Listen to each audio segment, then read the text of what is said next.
I do not own the rights to the music that you hear in the background.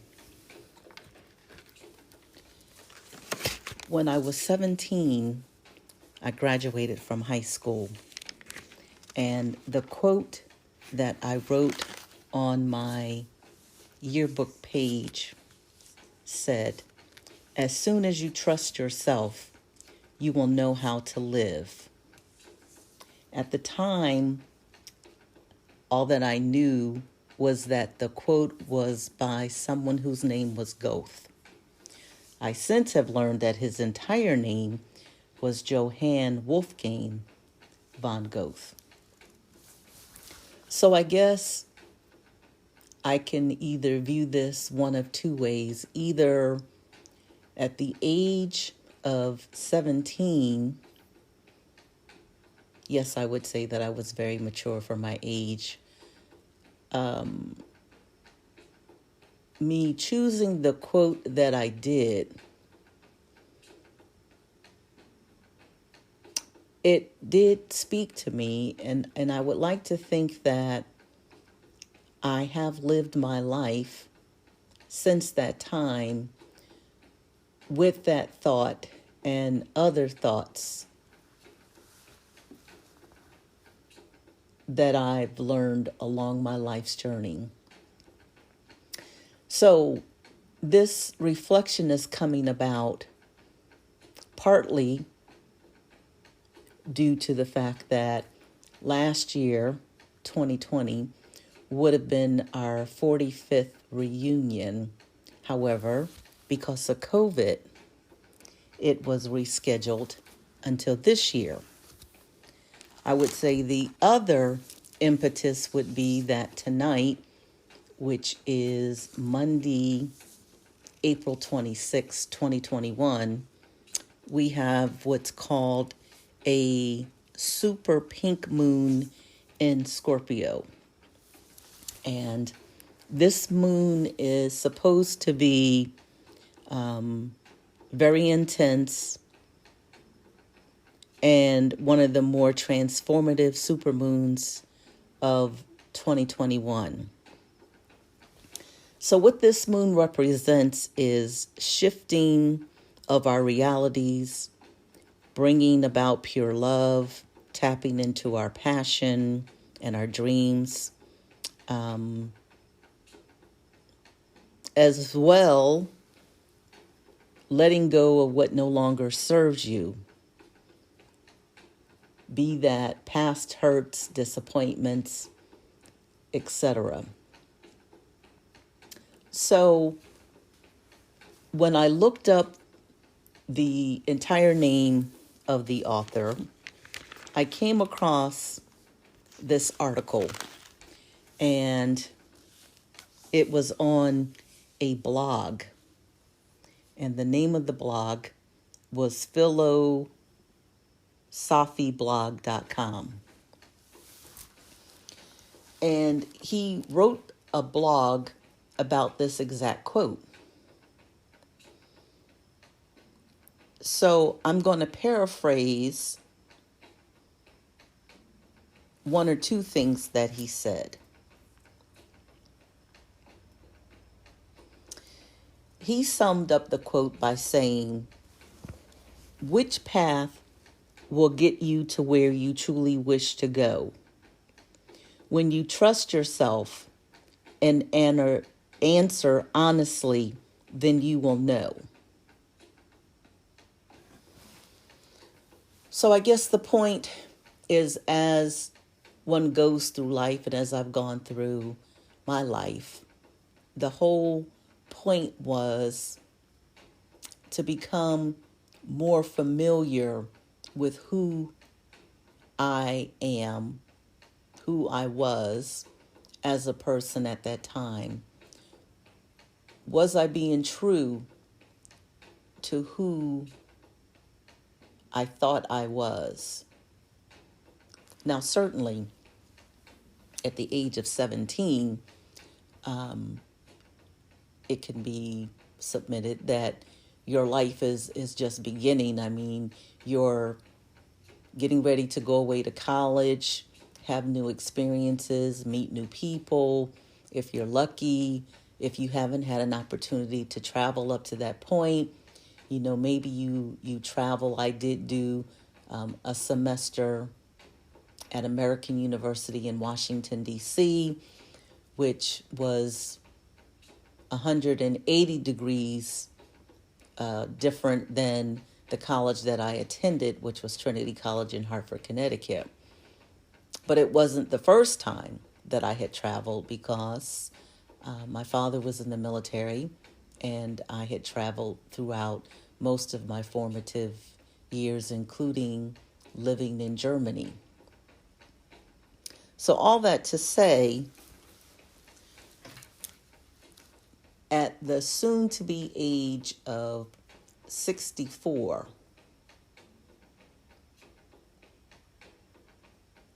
do I think that this quote still has meaning for me? Or is it time for me to reassess? Or is it time for me to get back in touch with the words, the meaning behind this quote? So I spent most of today asking myself some questions and doing additional research.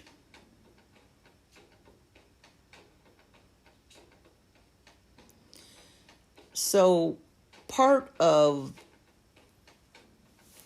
my life has been, I've always been one, hopefully, to live in the moment.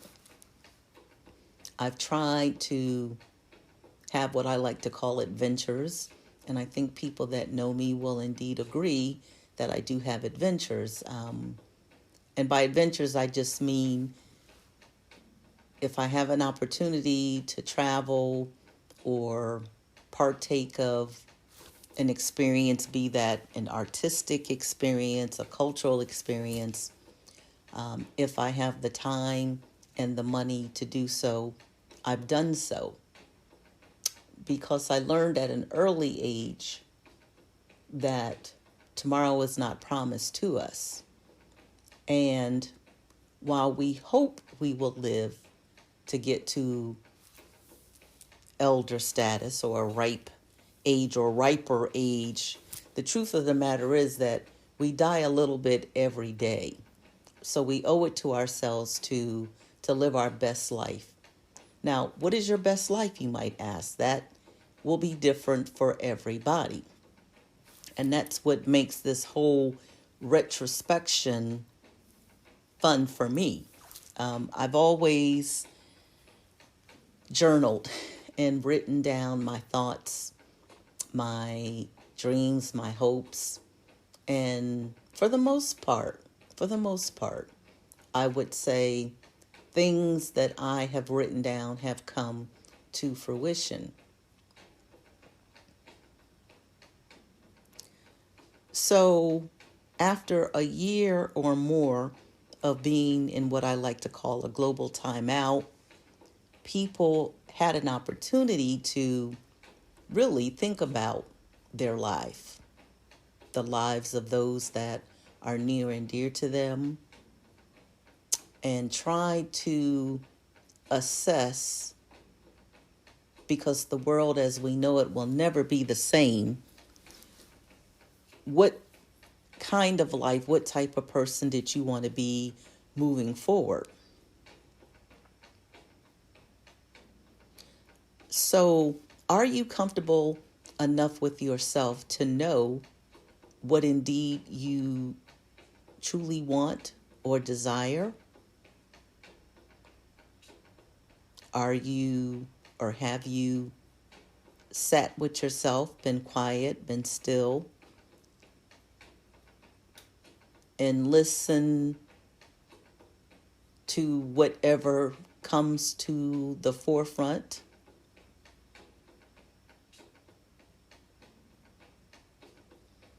What do you like to do? What don't you like to do? What dreams did you have when you were younger? When you were perhaps getting ready to graduate from high school? Did you or were you able to make any of those dreams come true? If not, is it too late for you to make those dreams come true? What type of life are you currently living? Is the life that you're currently leading getting you closer to any dreams that you've dreamt about or things that you've written about or hoped for? If things have not gone the way you wanted them to go, have you been able to pivot, regroup, reassess? Have you ever willingly or unwillingly been forced to take a detour, get off the path that you wanted to be on, but something else presented itself and you said, why not? Are you wedded to the old way of doing things? Are you open to change? Are you open to how your life can be different from this day forward? So I came across some writings by Marcus Aurelius. And if you don't know who he is, I would say to Google him. Marcus Aurelius wrote I guess it's a book of prominent sayings that's called Meditations by Marcus Aurelius. And so I am currently going through that book, and I will put the link for the book in the introduction to the podcast once I'm done. But there were approximately 10 Marcus Aurelius quotes, which come from this book that I'm currently reading, that struck me as being significant, and I'm going to share them with you. Please feel free to comment or to think about what, if anything, these words mean to you. Number 1, waste no more time arguing what a good man should be. And I would add to that, good woman. Be one. Number 2, if it is not right, do not do it. If it is not true, do not say it. 3, the mind adapts and converts to its own purposes the obstacle to our acting. The impediment to action advances action. What stands in the way becomes the way. Number 4, concentrate every minute like a Roman, like a man, on doing what's in front of you with precise and seriousness, tenderly, willingly, with justice, and on freeing yourself from all other distractions. Yes, you can. If you do everything as if it were the last thing you were doing in your life, and stop being aimless, stop letting your emotions override what your mind tells you. Stop being hypocritical, self-centered, and irritable. You see how few things you have to do to live a satisfying and reverent life. If you can manage this, that's all even the gods can ask of you. We all love ourselves. This is another one. I think this is number 6. We all love ourselves more than other people, but care more about their opinion than our own. I think this is number 7. Not to feel exasperated or defeated or despondent because your days aren't packed with wise and moral actions, but to get back up when you fail, to celebrate behaving like a human, however imperfectly, and fully embrace the pursuit that you've embarked on. I think this is number 7 or 8. I'm losing track. How easy it is to repel and to wipe away every impression which is troublesome or unsuitable, and immediately to be in all tranquility. You could leave life right now. Let that determine what you do and say and think. Ambition means tying your well-being to what other people say or do. Sanity means tying it to your own actions.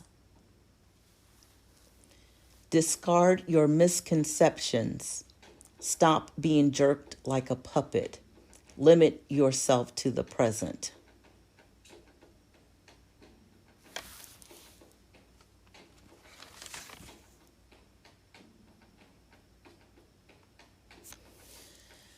So, I've taken the time on this full moon to make a list, which I'm not going to share, but I would recommend in the next couple of days, because the effect of the full moon, it's always a few days before, a few days after, that you take the time to reflect upon what's important to you. And during this time of the full moon, what are you releasing? What are you getting rid of? What can you examine about yourself, your life, with the hope of shining a light on moving forward, how you can be more balanced or more centered? For some reason, a word that keeps coming up a lot for me is, or actually 2 words, temperance and patience.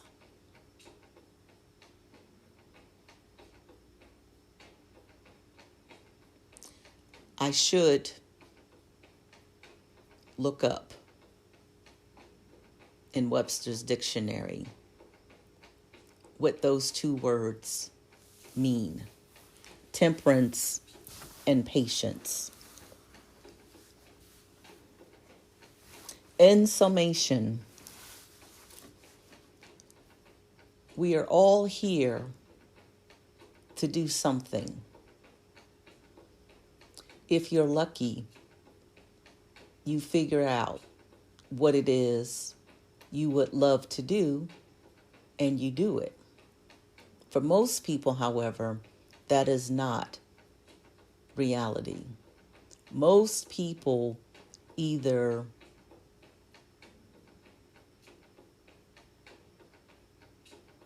find themselves doing something for the sake of doing it.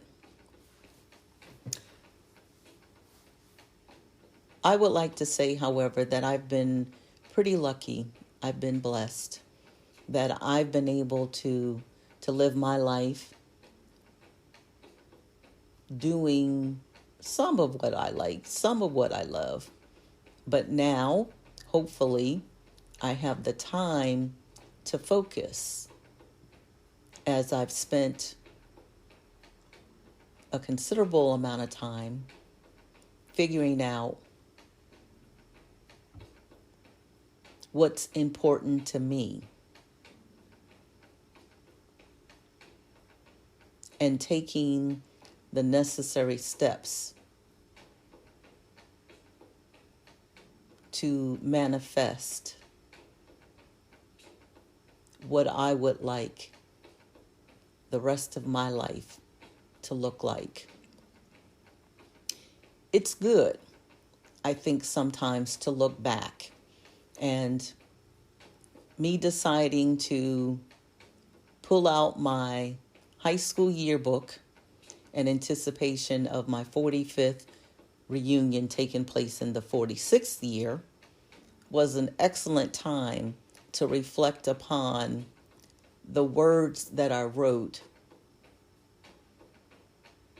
not perhaps really understanding the full import of the words that I chose. But in retrospect, the quote was a good quote, and it has indeed served me well. I guess I could say I was a precocious young person, and now I am a precocious senior citizen.